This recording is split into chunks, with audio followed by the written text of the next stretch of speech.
Welcome to Planetary Health First, Mars Next. This is awesome. This is a great day. I am super excited. I don't know, we're all fans. I don't care if it's NFL, even if you don't like sports, you can't but have admiration to those who compete at the highest level. And Josh Perry's here. He's a former BMX professional, probably still rides. He can get more into that. But really, his calling and mission, he's a performance coach, metabolic health specialist, and he specializes on helping, dedicated to helping people perform at their highest level at home and in the workplace, and really following the same protocols that allowed him to overcome his multiple brain tumors and injuries throughout his career as a professional freestyle BMX athlete. Well, Josh, it's so great to have you here today. Please, if you would like to share just a little more about yourself so we can get diving into building resilience from brain tumors. Yeah, thanks for having me. I appreciate the opportunity to be here and to share. And, like I was saying earlier when we were speaking offline, my objective and all I do is to really just help people become the best version of themselves. You mentioned that as well. And really, I learned the hard way. And I learned that I had to react to a situation, and that most of society, I think, today lives in that reactionary state. And I want people to be proactive, because it doesn't matter who you are and what you're going through. There's going to be adversity that's going to come through. It's just, undoubtedly going to happen. And when we can be proactive to build a resilient mind, to take care of our physical, our mental, our emotional health, and develop skills and tools and strategies along the way, we have a better ability to endure, to adapt, and overcome adversity. And really where my story starts is, growing up in a pretty traumatic childhood. I'm learning more about how traumatic it was for me as I get older. And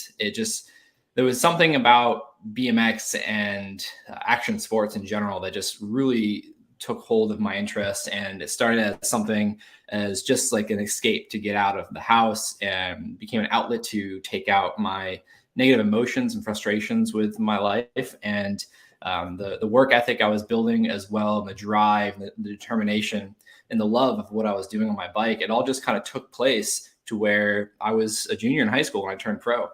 And ironically, at the same time, I was going to a technical high school for a trade, and I loved landscaping and just really using my body and my hands to take something and improving it. And I've been working for a friend of the family for some time. And when I was going to high school, I realized that there was like this trade high school where you could go work for 2 weeks and then go to academics 2 weeks. And you can oscillate back and forth, earn credit, earn money, and learn a trade that, I was being set up to run my own business one day.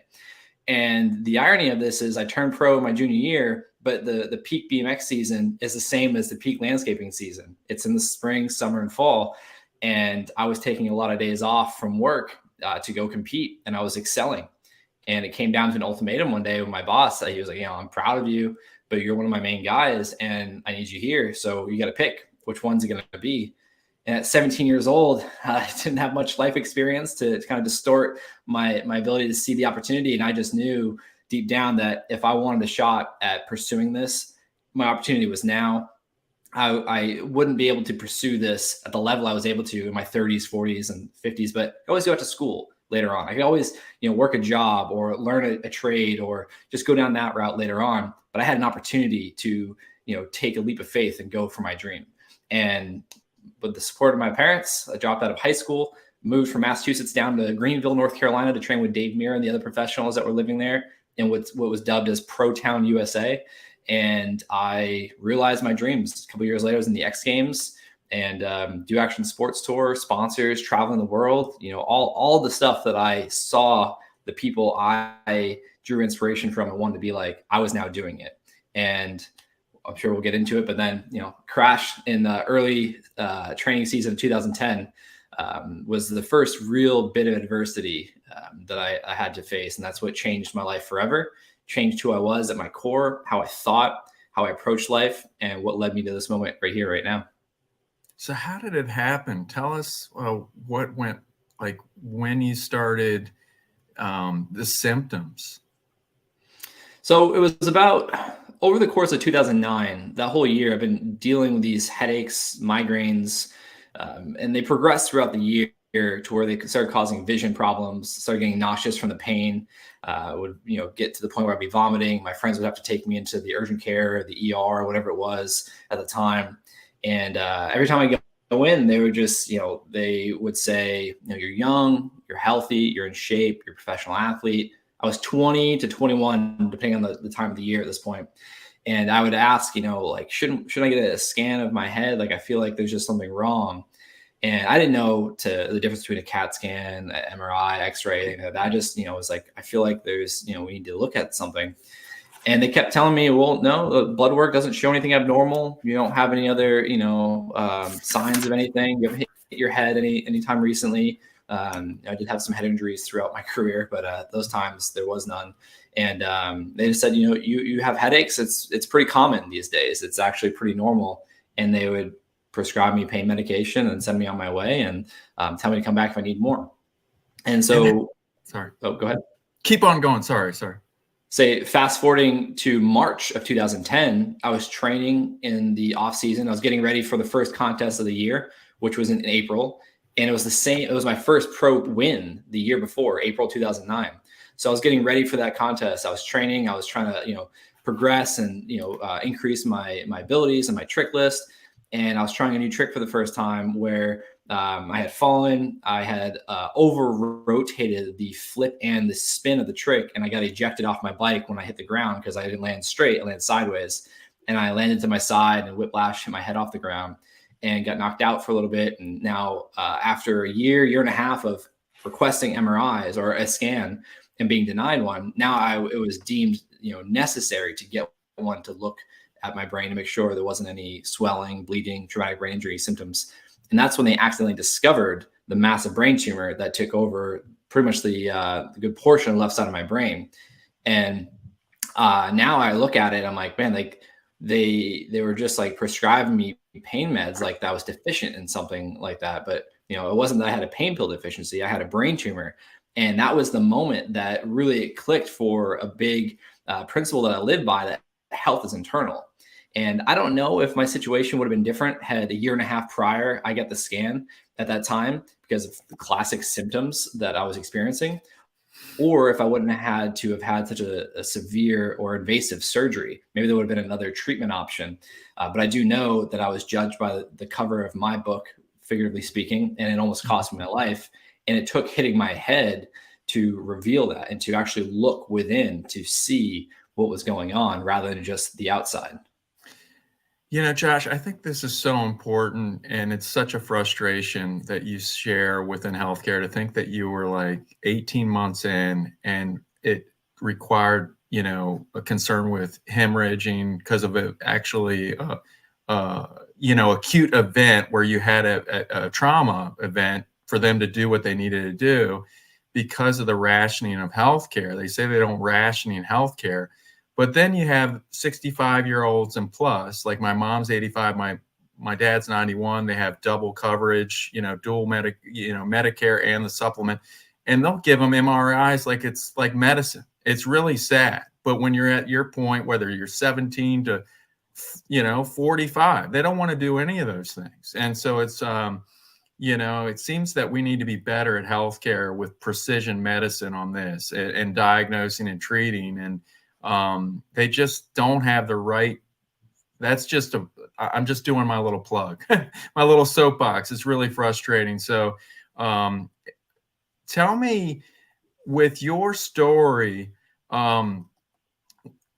getting back to what where you were at, what was that like? All of a sudden you were going from 1,000 miles per hour as a professional athlete and then ground zero. Yeah, I decided that I was forced to take a step back and to reconsider a lot of how I was living my life. And the way I look at it was one of those moments where I wasn't ready for it. I wouldn't have chosen that path, regardless of like the brain tumor, or just, I wouldn't have chosen that time to stop, take a step back, gain some perspective, and then audit really the choices that I was, I was experiencing, the choices that I was indulging in. And so to me, it was one of the greatest moments of my life because it forced me to take perspective of what was going on and get perspective, I should say, and really start auditing how I was living my life. So when I started to really consider like where I was, where I wanted to go, I started to focus more on how I was going to do things differently.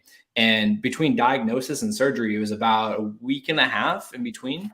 And I started to shift my mindset from worrying about what if I don't wake up and worrying about all of the risk and the complications of the surgery and all those things. And I started to shift my focus from what if I don't wake up to what will I do differently when I wake up? And it started to create such a different experience in terms of what I was feeling in my body. And it led me on this path of really, auditing how I was living my life. And I started to get really interested in nutrition and physical health and exercise, and mindset, and really just understanding like, oh, maybe I didn't cause this directly. Maybe I did. There's no real way to tell now. But I definitely know I participated in creating the environment for this thing, this brain tumor, to thrive and to grow at the rate it did. And that was all of my choices. And a lot of it was out of ignorance. And a lot of it was just out of, oh, I'm 20, I'm 21, I'm a professional athlete, I'm invincible.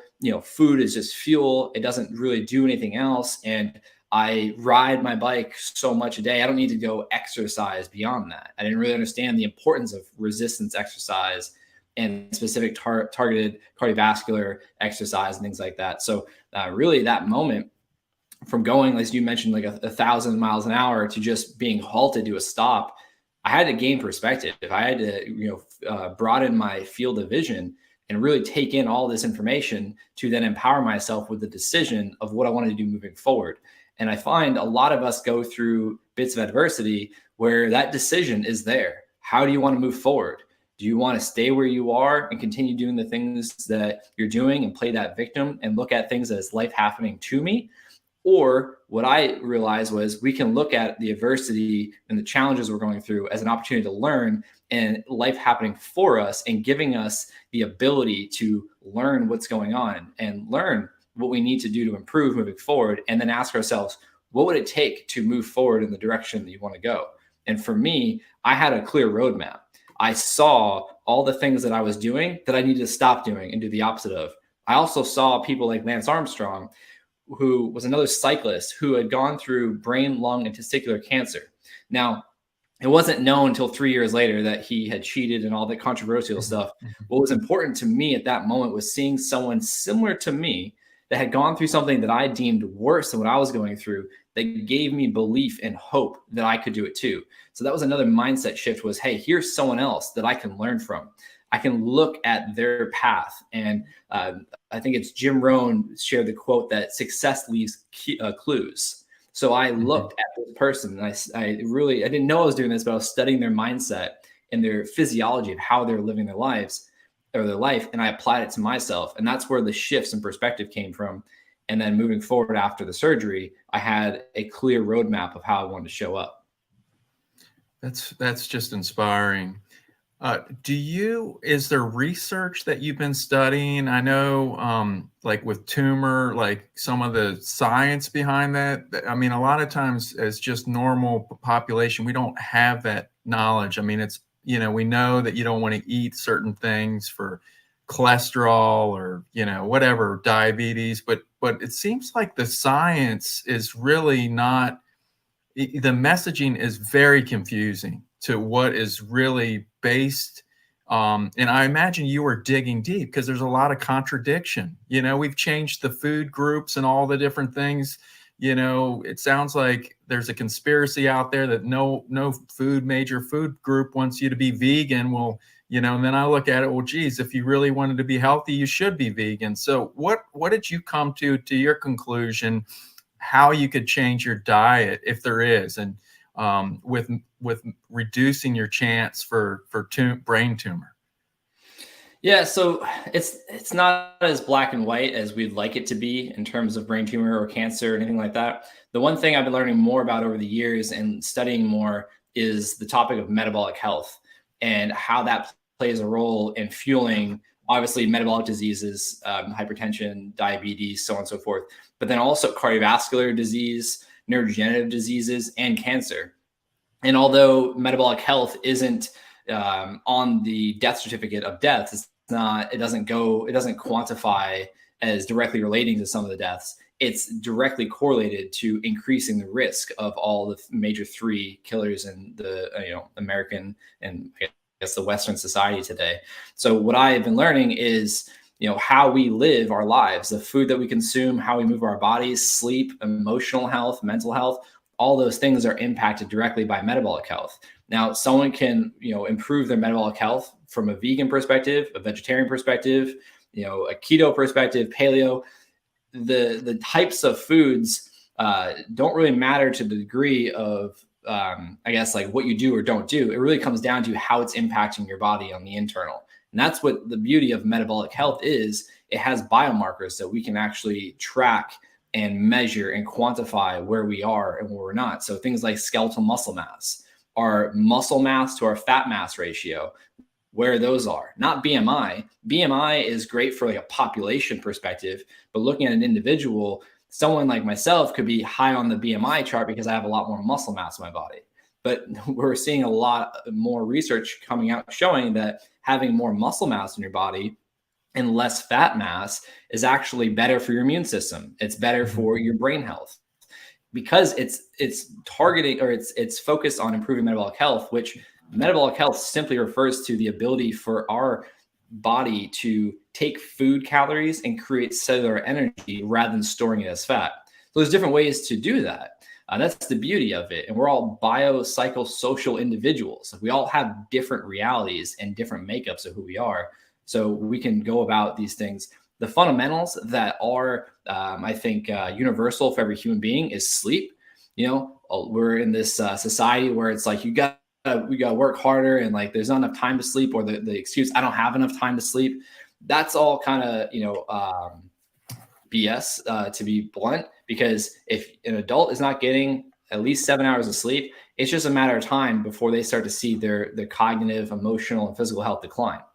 So sleep, that's the number one universal thing that all human beings can improve from and need, actually. And then protein consumption. That's because protein directly builds muscle tissue and other parts of our body. So if we're not getting high quality amounts of protein, then that's where we start to see things when we get into our 30s, 40s, and then beyond, especially where physical health declines. Because when we get into our 30s, muscle protein synthesis declines. So we actually need more stimulus from exercise and protein consumption. So that's the second one, is so sleep, and then protein, and then exercise. That's where we're starting to see a lot of things shift now, especially in the science. And I'm not a scientist or a researcher or anything like that. I just study from people like Dr. Peter Attia, who's a physician, and Dr. Don Biagostino at a University of South Florida, I believe it is, and other doctors and researchers, and what they're sharing. And so if we know that our cognitive and our physical abilities decline after we get to into our 30s, then there's things that we can do to combat the rate of decline. We don't have to suffer. That's the beauty of it. But if we look at the American population, it's like more than 50% of people don't exercise. Mm-hmm. And so when we start putting these pieces together, we start to see how declined health occurs. So back to the original point of, what did I learn about trying to combat brain tumors? In my case, well, it's not that simple, because there's no like black and white, like if you do this outcome's going to occur. And the way I've been learning to look at nutrition is it's kind of like asymmetrical, meaning if we get nutrition like perfect, not much health improvements are going to occur. I should say, if someone's not eating well, they're eating a standard American diet, and they change to a whole food diet, they're going to feel much better because they're not creating damage. But in terms of like it increasing our performance, it's not going to really increase our performance beyond what our body expects. So it's like if you're putting diesel fuel in a car that takes unleaded, gasoline, and then all of a sudden you switch to gasoline, it's going to perform better because that's what it required, but it's not going to outperform another car that had already been using the right fuel. Exercise is very symmetrical, meaning if we don't exercise, decline happens. When we do Wow. exercise, our performance increases. So it's like looking at a car, the engine, you can only do so much to make that engine perform higher. But we can do all these other things to tighten down the engine to the chassis and getting high performance tires and all these things. So at the end of the day, metabolic health, it's individual. We can track it, we can measure it, we can quantify it, and there's different ways we can improve it. But it depends on where the individual is, what they're doing or they're not doing, and then how willing to change they are. So exercise on a hierarchical level is number one. Next, then two is diet. Sounds like if you really want to change and make I'd say sleep is number one. okay, sleep. Yeah. So Well, if you're that's not sleeping well chronically, doesn't matter how much exercise you do, how well you eat, it's only a matter of time before your brain starts to deteriorate in various ways. well. I love that. So what would you call yourself? I hear like biohackers. You're not per se a biohacker. I guess you're in multiple categories. I mean, you're, it's this performance. I know you're a performance coach, but to me, it's almost like you're a scientist on yourself. I know you're not a trained scientist, but you're really taking all the information, all the knowledge, and how can you improve?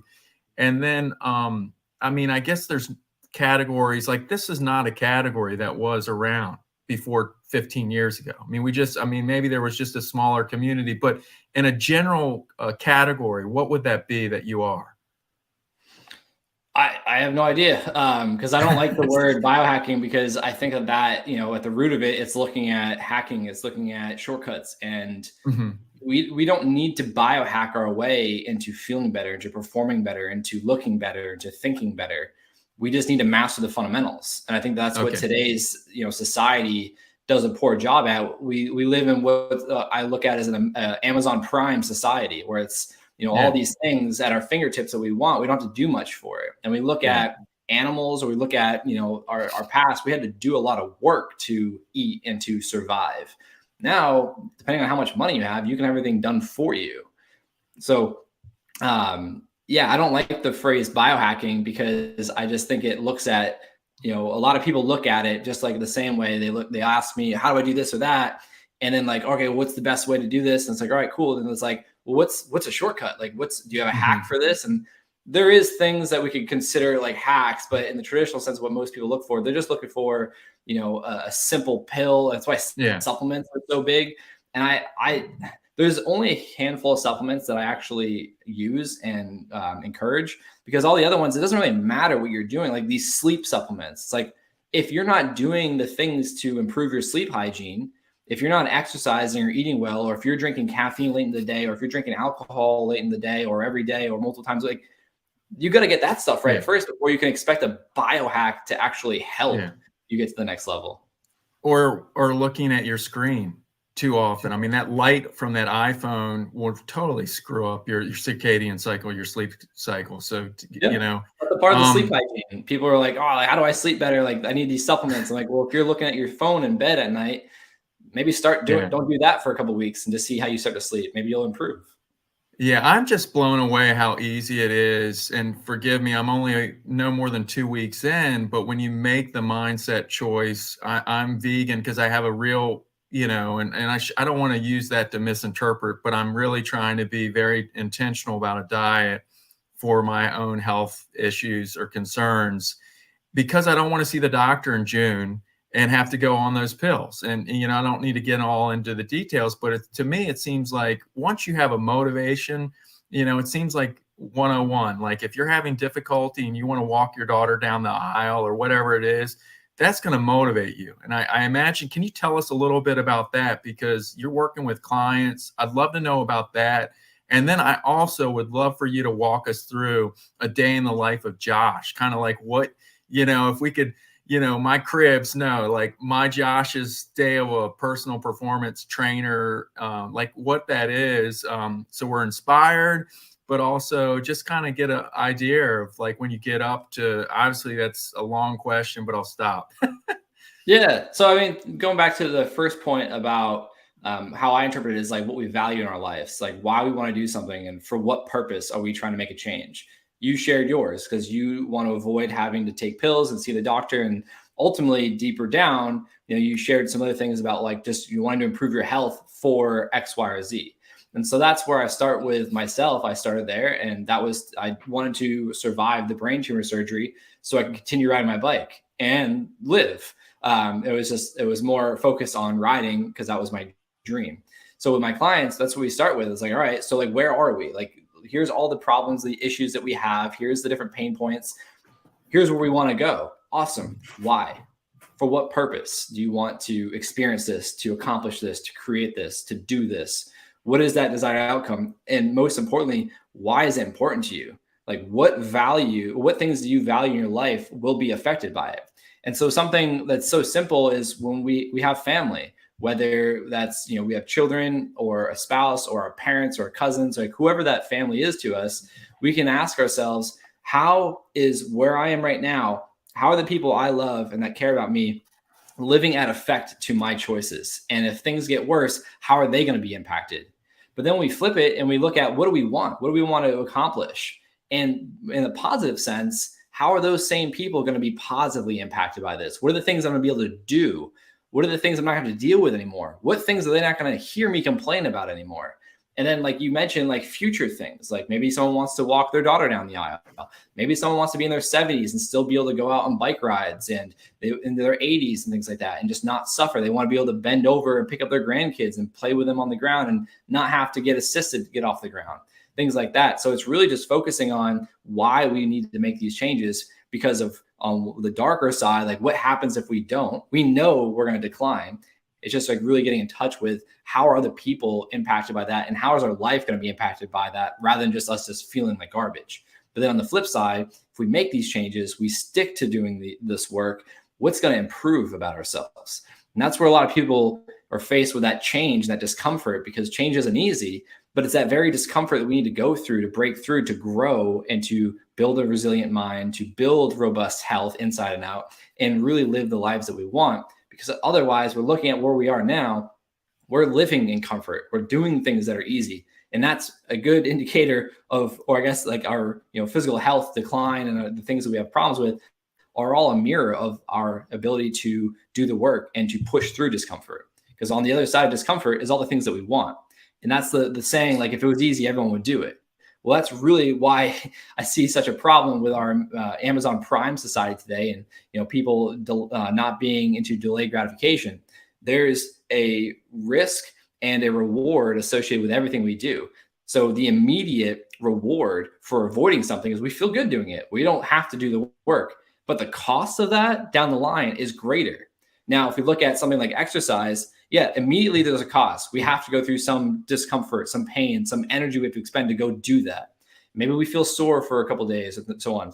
But the reward later down the road is so much greater than that. And that's just the idea that we have to understand, is there's a reward and a cost associated with everything we're doing. It just depends on if it's valuable to us now or valuable to us later on. So how I live my life now is recently I've been looking at things that I don't enjoy doing and doing them. So that thing for me is running. I hate running. And I realized that, okay, well, if I want to continue to grow, if I want to continue to push myself and learn about myself, then let's find something that I don't like doing, I've never done before, and let's start doing it. So that was running for me. So to your question, though, specifically what my days look like, most days, I'd say pretty much every day I get up around 6:30, 6:45, that 15, 20 or 15, 30 minute window. And I have my routine, hydrating myself, take my dog out, feed the cats and the dog, and get my water and electrolytes ready, and I go to the gym and I do a workout. Now I'm incorporating running a mile after my workout, just because I hate running it, so I'm doing that. I've seen that video post. I love that. That was great.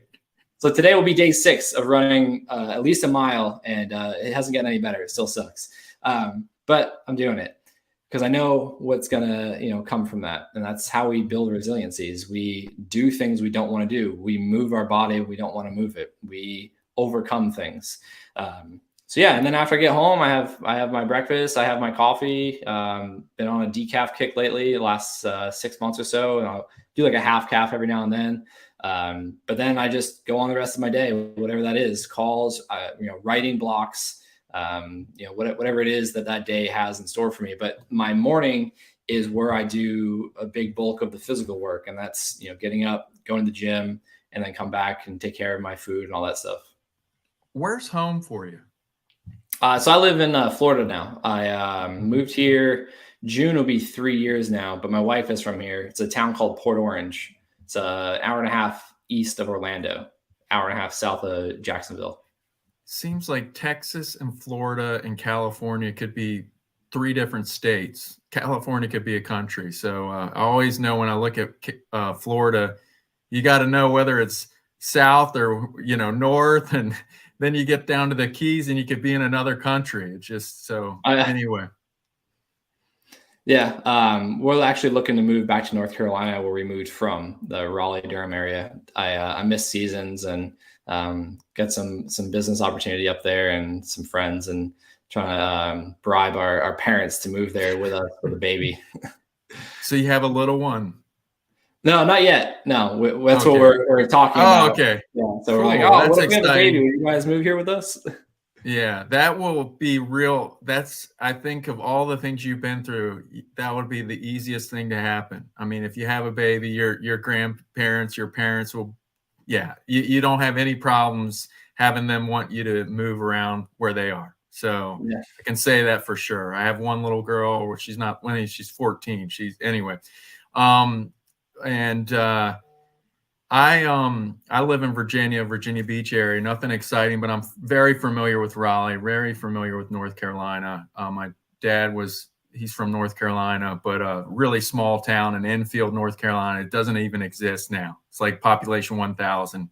But back in the day, I mean, he's 91. So back in the day, it was actually, just hundreds of the little small towns. But now that's, gosh, I mean, anyway, but I think what I am fascinated by is, I imagine what's in your playlist or your read list.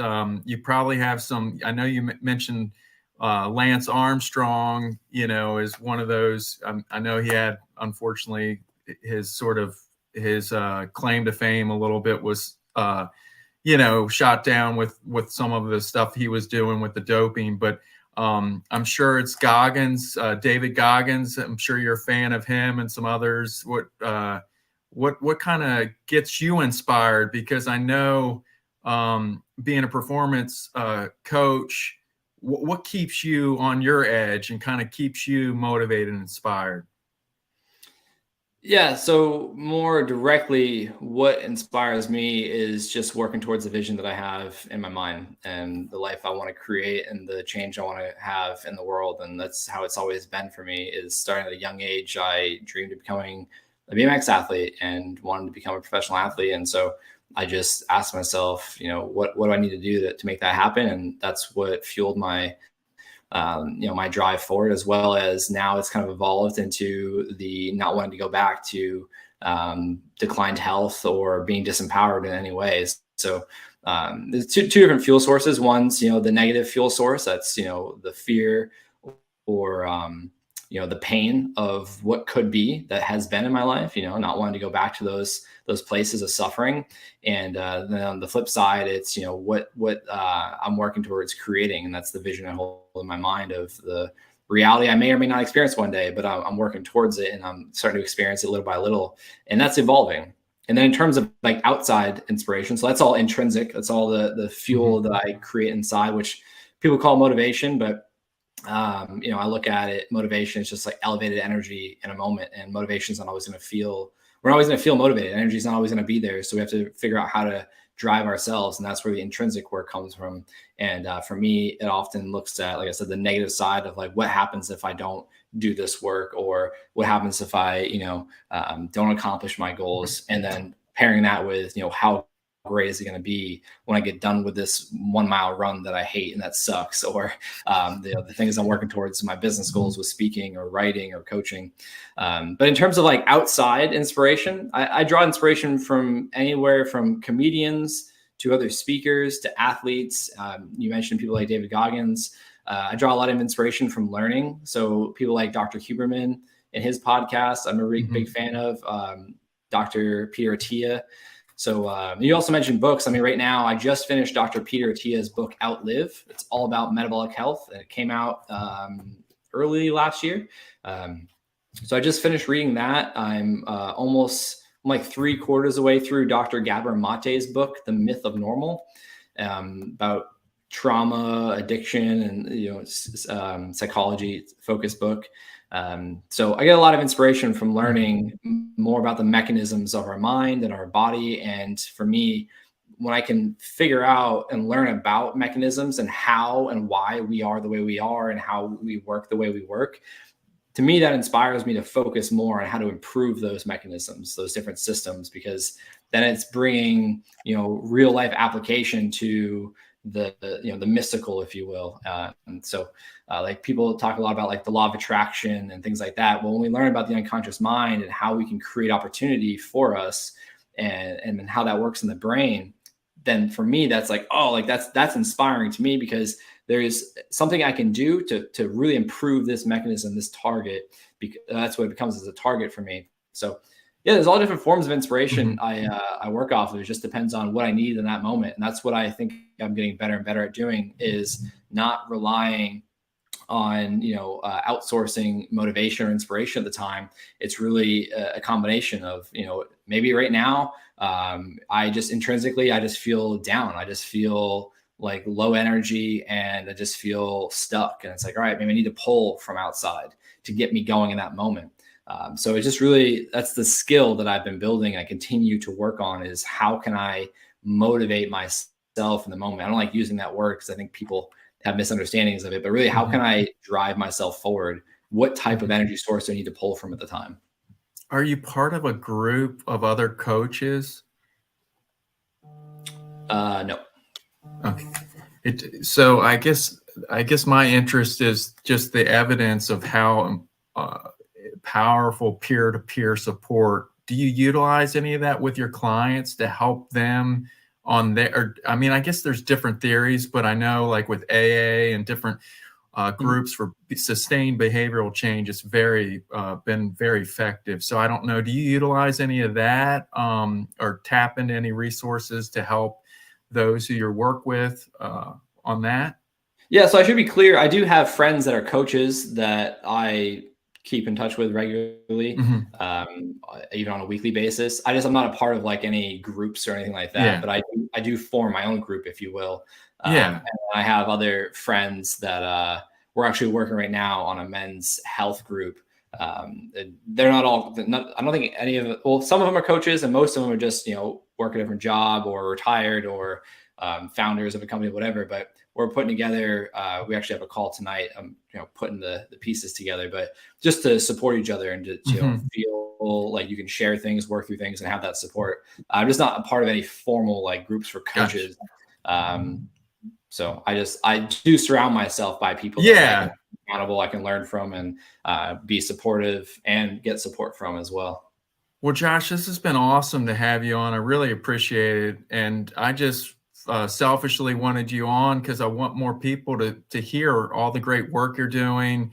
And I think our healthcare system, because that's my audience, is really those people and professionals that are working in the healthcare system. They really need to hear this, because you're really not just a patient, you're a performance coach. You've been there with the diagnosis and gotten through it.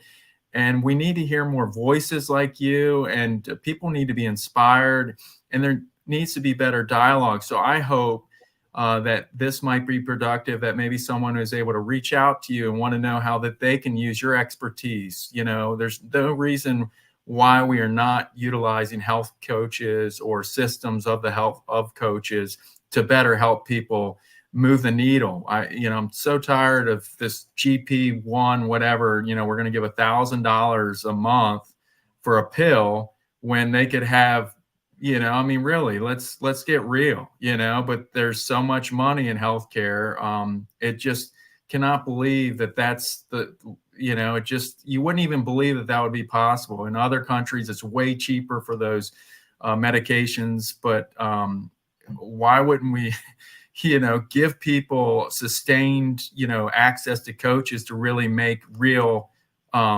behavior change, So anyway. Yeah.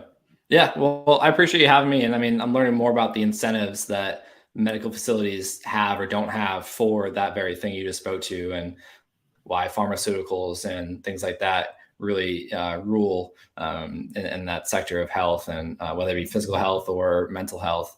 And it's really about changing the way we live in our culture. But I said the delaying gratification concept being kind of a mystical thing now in today's society, and Amazon Prime running the lives of us. It makes sense why we're in the state we are of health in this country, especially, but also why the certain institutes aren't incentivized to change that. We look at a lot of medical professionals aren't in good health. You can see it or you can hear it, and I don't know. It's a upside down set of values. I think our country operates off of now. And it's going to take people like us having these conversations, and more people like the doctors I mentioned that I learned from leading that way. Unfortunately, they have to do it through a private practice for various reasons. But we're seeing a shift, especially with the younger generation, and Gen Z, I think, is becoming more vocal about it. And it's just going to take more of an effort to take our health into our own hands. Yeah, it's out there. People, I mean, the consumers and people are not being served by our health systems, the sick care. So people are driving this as well, and then you have, like you mentioned, some really great thought leaders that are not just, putting up a fake shingle. I mean, Dr. Huberman, I guess you mentioned, oh my gosh, I got turned on to his podcast. He's phenomenal. I feel like you talk. So, I mean, I feel like the way you're sounding, you're very evidence-based. So I can see that you're being influenced by him in a positive way. So I really appreciate you. And before you leave today, how do people find you? How can we help drive people to better understand you, and where they can, have conversations with you, and whether to have you as a keynote speaker, or to have you, help, an individual to find you to get some help if they want to have coaching from you? Yeah, I appreciate you having me on again. It's always a pleasure to have these conversations and share our perspectives, and hopefully help someone change their perspective on something, which I think is, at the end of the day, the least we can do to have that first domino fall is just change how we see ourselves in the world that we're living in, and ultimately the actions that we're taking, and how that's creating the reality that we're experiencing. So I appreciate you giving me the opportunity. And my website's joshperrybmx.com. All my social media is Josh Perry BMX. I'm most active on LinkedIn these days, and you can find whatever you want at the website as like a one-stop shop. Cool. Well, this has been awesome to have Josh Perry today on Planetary Health First, Mars Next. Please continue to follow us. Until next time, friends, peace out, and we look forward to it. Have a